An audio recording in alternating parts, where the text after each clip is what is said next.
Ted Bundy is one of America's most infamous serial killers, dubbed the Lady Killer. One of the most famous psychopaths in Utah's history is Ted Bundy. The serial rapist and murderer was captured and caught here. The good-looking, charismatic Bundy admitted to killing at least 30 women. But some say he could have committed 100 or more during his reign of terror. A judge in Miami today followed the jury's recommendation and sentenced Theodore Bundy to die in the electric chair for the murder of 2 co-eds. It is hereby imposed the death penalty upon the defendant Theodore Robert Bundy. But there was one secret victim, one who got away, one who has never told her story until now. Rhonda Stapley was a young, innocent college student when she accepted a ride from a handsome stranger.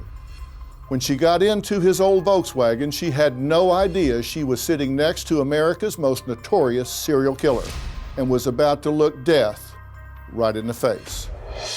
Welcome back to an all-new Mystery and Murder analysis by Dr. Phil, where we dive deep into some of the most infamous criminal minds and headline-making true crime news stories. In our last episode, I started to share the incredible story of Rhonda Stapley, who survived a brutal abduction and attack by none other than infamous serial killer Ted Bundy, known as Jack the Ripper of the United States. Rhonda gave me an extremely rare, personal, moment-by-moment account of her harrowing experience going head-to-head against this monster. On today's episode, we'll hear about Rhonda's astonishing escape and how this horrible ordeal changed the way she valued her own life and the deeply personal reasons she planned on keeping this nightmare a secret that she would take to her grave, and what finally made her change her mind. Through her first-hand testimony, we gain a rare glimpse into Bundy's twisted psyche. And boy, is it twisted. And how his reign of terror escalated into the heinous crimes that would shock not just the United States, but the entire world. Look, this is a disturbing story. And it obviously contains references to sexual assault and violence. This is a cautionary tale. I know it's interesting, but I hope it also is a warning, an alert to you, your daughters, your granddaughters. When we left off on our last episode, Rhonda had told me about meeting Bundy near her college campus, where he had been cruising around in his car. Now, here's the deal. Rhonda loved hiking. She had gotten some new boots, and she decided to kind of break them in.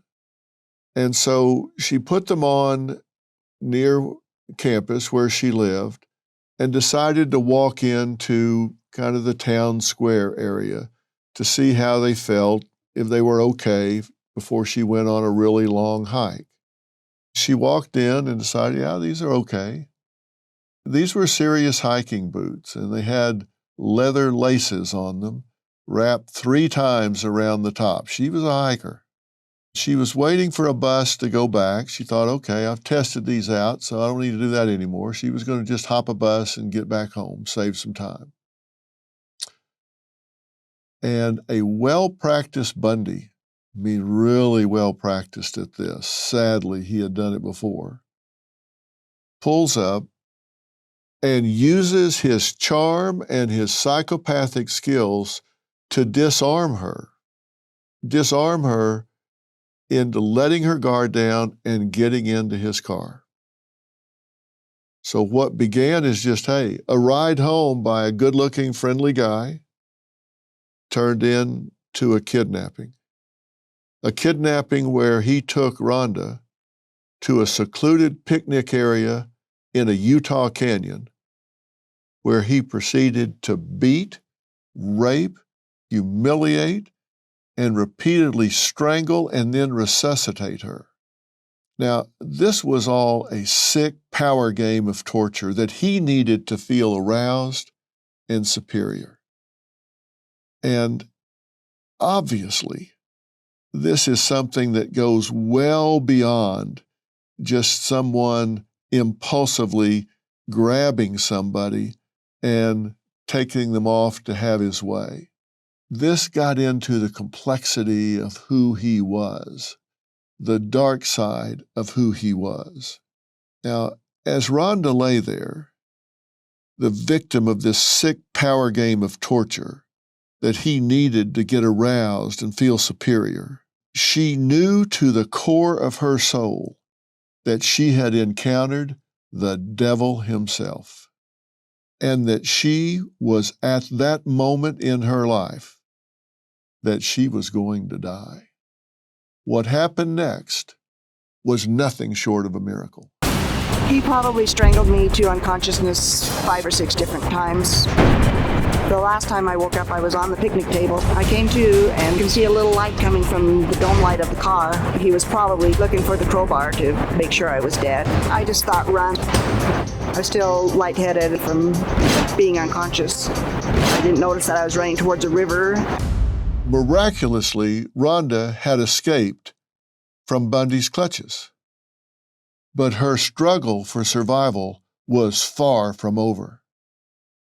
Now she would have to face the harsh Utah elements as she slid into a frigid, rocky, and rapidly moving river. How far did you fall before you hit the water? I think it's probably about 6 feet. I kind of slid down there. It was like stop your heart coldness water. Just all of a sudden I'm in the water. And I'm not feeling safe yet. I'm feeling like I'm drowning. I thought that I was still gonna die. You ultimately stopped against a grate, right? Some kind of a metal grate to catch tree limbs and debris going down the river. How did you get out of the river? I climbed out using the debris as kind of a little stepping stone.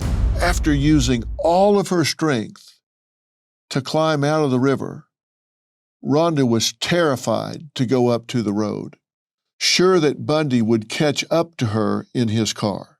Spurred on by sheer will, Rhonda also felt a new emotion rising within her. Anger. Fury at what this man had just put her through. She could not let him win, not now. Now you've climbed out of the river. Do you have any idea where you are? I know that I'm about 4 miles up the canyon. So I followed the river and just walked out of the canyon. I was terrified. I thought he would find me, and if he did, he would stab me or choke me or run over me or... You thought if you got on the road, he would come driving by. He would. There was really rough terrain. I mean, they were up in the mountains now. And she was having to hide and crawl through brush and jump behind trees every time she heard what could possibly even be a car, because she knew, as angry and enraged as she was, if he got his hands on her again, he was too big, he was too strong. So while she was fighting with the will to live, she knew she had to stay away from him. And it was a long way back to town. Because remember, she was already quite a ways from where she lived into town. Now he had taken her off into the woods and up the mountain. So she had a long way to go, and of course, had not paid close attention to exactly where she was. But Rhonda walked all the way back to her campus. She said she was a staggering 10 miles away. And even having escaped, her situation remained perilous. Think about it. She had been strangled, beaten, raped, and nearly eviscerated by the elements. The river water was freezing, and she was trying to get back home, shivering, soaking wet, cold, and definitely in shock. The whole way back, she was still terrified that Bundy would find her. Her heart would race as she heard nearby cars on the road, and she often had to duck behind trees, dive into bushes, fearing that he could just jump out of the shadows at any point. Only once the sun had started to rise did she reach her dormitory. That split-second window, when he had left her alone, had been her saving grace. But she knew if he had the chance, he would come back to finish the job, to kill her, and there was no time to waste. When he had let his guard down, Rhonda had the presence of mind and the courage to make a run for it. She knew in that moment that it was her one shot, her only chance to survive. Even if he might catch her, she knew that she had to try. So this was a whole process, and her animal instincts kicked in. $36 trillion. That is the U.S. debt, and it gets deeper and deeper by the day. Our debt has never been higher, nor have the stakes. The government is looking to slash the federal budget by $2 trillion, and no one knows what that will mean for your job, savings, and future. I've seen a lot in my time, and there's one thing I know for sure. You need to prepare before it's too late. I trust Preserve Gold to help protect my wealth, and I strongly urge you to do the same. They are the only precious metals firm I trust and recommend to my family, friends, and audience, and they have a special offer just for you. Text Dr. Phil to 50505 to get your free precious metals guide from Preserve Gold. With gold prices recently breaking records and analysts predicting this trend to continue throughout 2025, you cannot afford to wait. As a bonus, you can get up to $15,000 with a qualified purchase from Preserve Gold. So don't wait. Text Dr. Phil to 50505 today. Now, understand, she had been unconscious several different times, but that fight or flight reaction kicked in. That will to live had kicked in. There's this rush of adrenaline. That's how your brain works. It sends a message to your adrenal glands, and your body starts getting flooded. And this hormonal surge goes to your heart, your lungs, goes into your muscles. It's a body's way of helping you respond to danger. And it did in that moment, that second, and that would carry her on this long journey. But think about this now. You have to understand, if you can put yourself in her place, she has been completely ambushed. She starts thinking, all right, I'm getting a ride home from this guy. He looks nice. Remember I talked about in episode 1 how positive bias does disarm us. We think, hey, this is okay. And then all of a sudden, that mask comes down, and behind it lurks this evil individual. So you're in shock. He's not in shock. He's done this before. It's well practiced. And then you're overwhelmed physically. You're punched in the stomach. Your breath goes away. You're punched in the face. Your nose and mouth are covered, and you're losing consciousness. And then you're being raped. And then you're punched in the head again, and you're going in and out of consciousness. You're disoriented. Every single decision she made in those terrifying moments was a life or death choice. She may have made it home in one piece that night, but she wasn't the same girl who had left campus that afternoon. Think how much transpired, what life experience had shaped and changed her in those few hours. She certainly didn't consider herself lucky to be alive. She fought for her life in those moments. Just think about it. Did she wake up that morning thinking she was going to be off in the woods, raped, punched, strangled, floating in a frigid river, crawling through the woods? No. How do you wrap your head around that? How do you experience it? And then she's fighting for her life and getting away. When she returned home, her roommates weren't there. She did what she thought she should do at the time. She bathed twice, scrubbing herself. She wanted to scrub the filth off of her. She then put aside her ruined clothes and got into bed, emotionally and physically depleted from the ordeal. In the aftermath of her assault and attempted murder, this young, innocent woman kept her horrific attack, and incredible escape a total secret. Her main reasons? One of them was an overwhelming feeling of shame. Raised in the Mormon faith, Rhonda had been a virgin at the time of the attack, and all of her prior LDS teachings had emphasized the importance of virtue and purity before marriage, both of which Rhonda felt had been stolen by Bundy. She felt she was no longer worthy of God's love or any man's love because of what Bundy had done to her. She was also riddled with self-criticism. She scolded herself for getting into a stranger's car, for not knowing better. She was blaming herself. She was eaten up with shame and guilt. And she was scared about what would happen if her story came to light. She worried that her mother would make her drop out of school and come home, and that her life as she knew it would come to a screeching halt. She feared that if her fellow classmates discovered what had happened to her, that a trail of whispers would ensue behind her back, that she would become known forevermore as the girl who got raped. It was just heartbreaking to hear that Rhonda felt like she couldn't report this monster, because this was all the way back in 1974.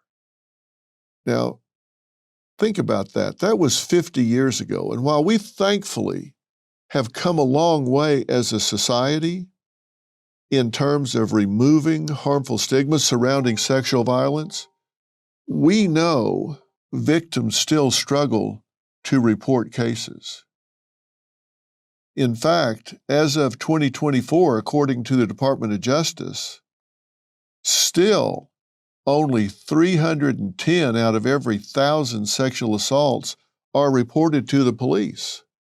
That means 2 out of 3 go unreported, with many survivors choosing not to report because they feared retaliation, believed the police would not do anything to help, or they would have to go through all of this. They would be blamed. It would be turned on them and twisted on them. Think back to how bad it was in 1974. We certainly weren't as open and enlightened about it then as we hope we are now. Just to kind of put things in reference for you, you think back to 1974 so you can kind of wrap your mind around this. Gerald Ford was president back then. Biggest TV shows were All in the Family, MASH, Happy Days. Top songs of the time were The Way We Were by Barbra Streisand, Benny and the Jets by Elton John.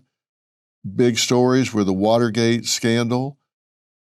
The Vietnam War was still going on, but starting to wind down. That's how long ago things were.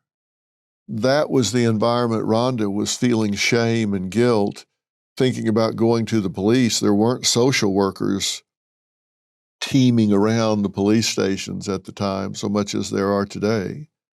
So she's not only dealing with the emotional aftermath of being raped and nearly murdered, she's also crippled by fear. She only knew her attacker as Ted. In retrospect, we know about Ted Bundy. We know who he is. We know everything he did now, but she didn't know anything at all about that. She just knew Ted. And while his haunting face was an image now burned in her mind, she didn't have all this to go on.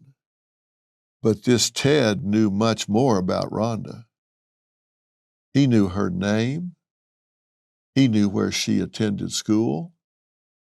So effectively where she lived. She also revealed to me he still had her belongings. So you go to your apartment. Where are your things? I had a backpack with my driver's license and student ID, stuff like that. And the backpack I had left probably still in the Volkswagen. He had your name. Had my name. He could have found me if he had wanted to. There is no doubt in the wake of her attack, she suffered from post-traumatic stress disorder, and it manifested for her in a myriad of ways. She suffered from chronic insomnia. She experienced flashbacks of the attack. She had waves of deep sadness, often just sobbing.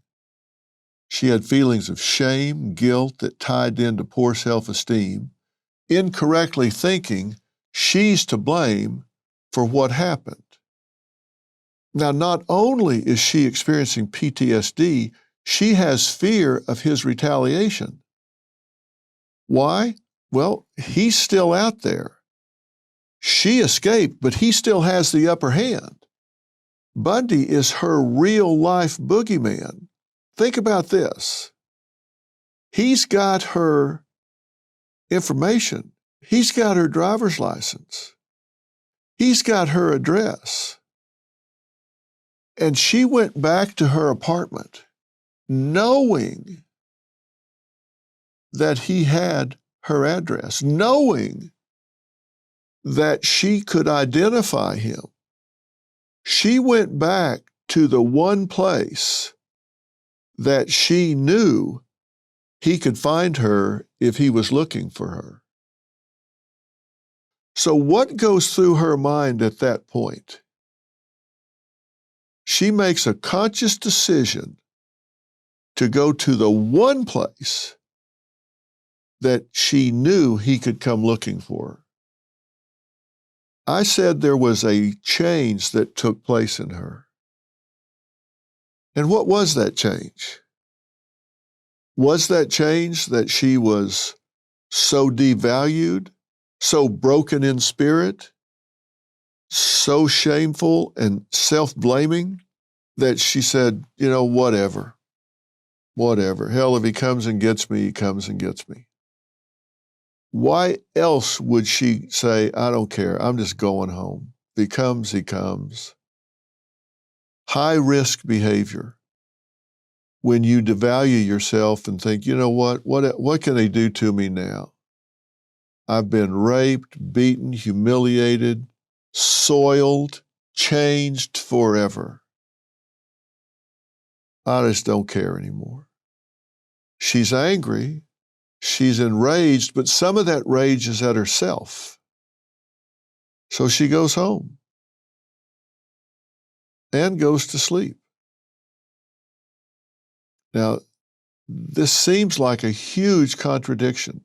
She doesn't report it, we've talked about why, but she goes home, the one place that he could find her. Now, there is some evidence that she was moving and maybe she would have been harder to locate, harder to find. But it was clear she didn't care. In that moment, in that time, it was kind of like rock bottom. It's like, whatever. What can they do to me that hasn't already been done? While Rhonda was sitting across from me telling this story years after it happened, I was struck not by how she had been broken, but how brave and even-keeled she seemed while recounting the horror she had been through. Now reserved and soft-spoken, it was as though she had found a way to detach herself from that horrible day from her youth. But before long, she expanded upon how Bundy's attack had altered her behavior and the course of her entire life. While it may seem like trauma gets absorbed, like it just settled into our marrow, it always finds a way to mutate and grow, like creeping vines, invading and taking hold of who we once were. And for Rhonda, that did mean engaging in behaviors that carried their own danger. As I said, when we devalue ourselves, we sometimes exhibit high-risk behaviors. And she told me that sometimes in the middle of the night, in order to keep her nerves at bay, she would go out for a run all by herself in the middle of the night, knowing that this predator was on the loose.